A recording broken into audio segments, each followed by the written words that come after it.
اعوذ باللہ من الشیطان الرجیم بسم اللہ الرحمن الرحیم۔ سورہ البقرہ۔ یہ سورہ حروف مقطعات سے شروع ہوتی ہے۔ پہلے رکوع میں ذکر ہوتا ہے قرآن کا۔ قرآن جو کتاب ہم پر نازل ہوئی، اس کتاب میں کوئی شک نہیں، یہ کامل کتاب ہے۔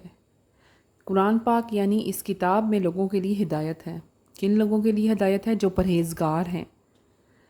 اس کے بعد اب ذکر ہوتا ہے ان لوگوں کا جو بغیر دیکھے ایمان لاتے ہیں، یعنی اتنا کامل یقین رکھتے ہیں، کیا کرتے ہیں؟ نماز باقاعدگی سے ادا کرتے ہیں۔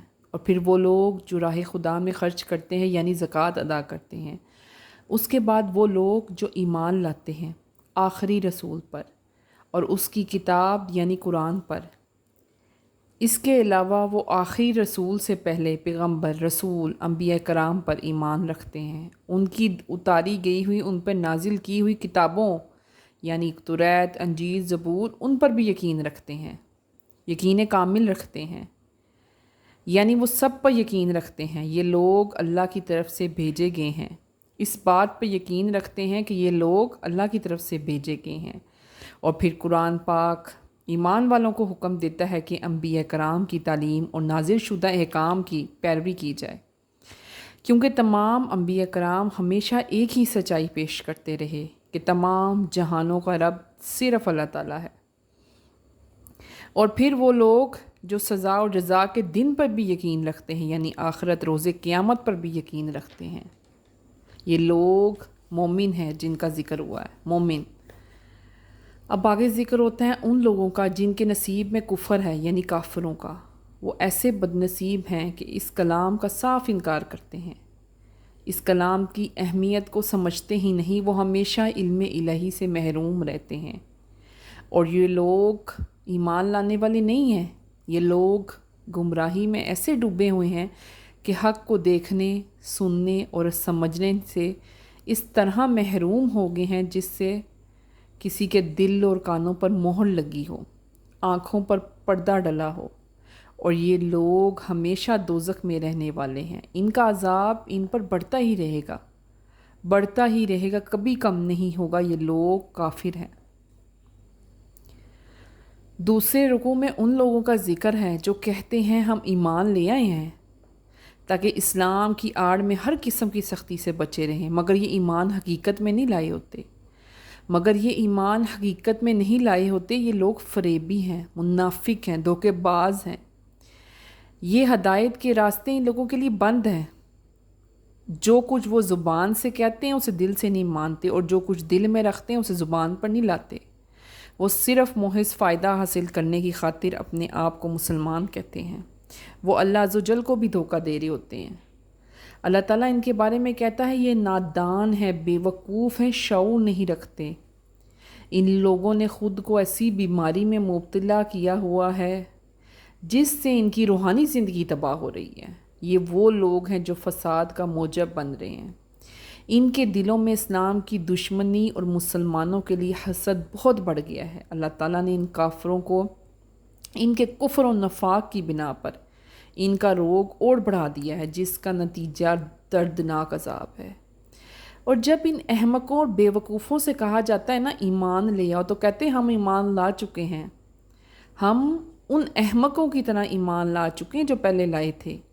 اصل میں اللہ تعالیٰ نے کہا یہ خود احمق ہیں، وہ لوگ احمق نہیں ہیں، یہ لوگ خود احمق ہیں، پر ان کو شعور نہیں، سمجھ نہیں ہے، دل سے ایمان نہیں لاتے، یہ دوزخی چالیں چلتے ہیں۔ اور جب یہ منافق مسلمانوں سے ملتے ہیں تو کہتے ہیں ہم بھی تمہارے ساتھ ہیں۔ یہ فریب کرتے ہیں، مذاق کرتے ہیں، مومنوں کے ساتھ مذاق کرتے ہیں۔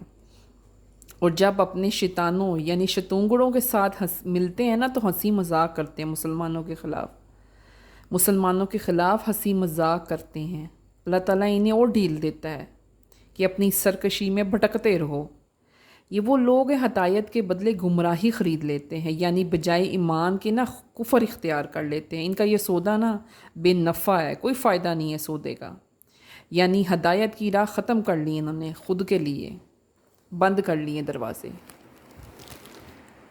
اللہ تعالیٰ نے قرآن میں ان کے لیے یہ مثال دی ہے کہ کسی نے اندھیری رات میں آگ جلائی اور اس کی روشنی سے ارد گرد کی چیزیں روشن ہو گئیں، مگر اچانک آنکھوں کی روشنی اللہ عز و جل نے چھین لی۔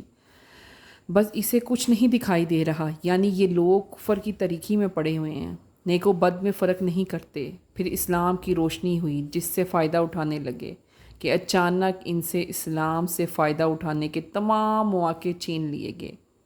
اللہ تعالیٰ نے ان کو بہرے، گونگے اور اندھے بنا دیا۔ کیسے بہرے بنایا؟ وہ اسلام کی سچی حق باتیں نہیں سنتے تھے۔ اندھے کیسے بنایا؟ وہ آنکھوں کے باوجود اللہ عز و جل کی نشانیاں نہیں دیکھتے تھے، قبول ہی نہیں کرتے تھے۔ گونگے اس لیے کہ سچی باتیں سن کر بیان ہی نہیں کرتے تھے۔ قرآن نے ان کو ایک اور مثال سے وضاحت دی ہے، ایک اور مثال سے، کہ جیسے جب آسمان سے طوفانی بارش ہوتی ہے، زور زور سے بجلی کڑکڑی ہوتی ہے، تو یہ لوگ اپنے کانوں میں انگلیاں دے لیتے تاکہ ہمارے کان کے پردے نہ پھٹ جائیں۔ پھر کیا کرتے ہیں یہ لوگ؟ کان بند کر لیتے ہیں اپنے۔ اسی طرح جب رات کے وقت قرآن پاک کی روشنی، ان کی ہدایت کی روشنی یعنی کہ چمک رہی ہوتی ہے نا، ان کو گھیر لیتی ہے آ کے، تو یہ آنکھیں بند کر لیتے ہیں کہ چمک ہماری آنکھوں میں نہ چلے، وہ نور ہماری آنکھوں میں نہ چلا جائے کہیں۔ کان بند کر لیتے ہیں کہ تلاوت کی آواز ہمارے دل میں نہ اتر جائے کہیں، ایمان ہم پہ غالب نہ آ جائے کہیں، ہمیں اسلام قبول نہ کرنا پڑ جائے، موت آ جائے گی ہمیں، یعنی بجلی ان کی نگاہیں اچک لیں گی۔ یعنی ہدایت کی روشنی پھیلتی ہے اور پھیل کر ہی رہے گی۔ یہ اندھے ہونے ہیں تو ہو جائیں اندھے، بند کر لیں اپنی آنکھیں۔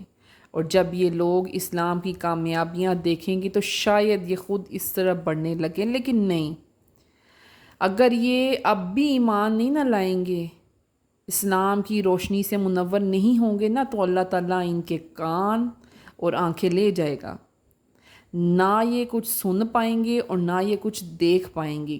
بے شک اللہ تعالیٰ سب کچھ کر سکتا ہے، وہ ہر شے پر قادر ہے۔ صدق اللہ العظیم۔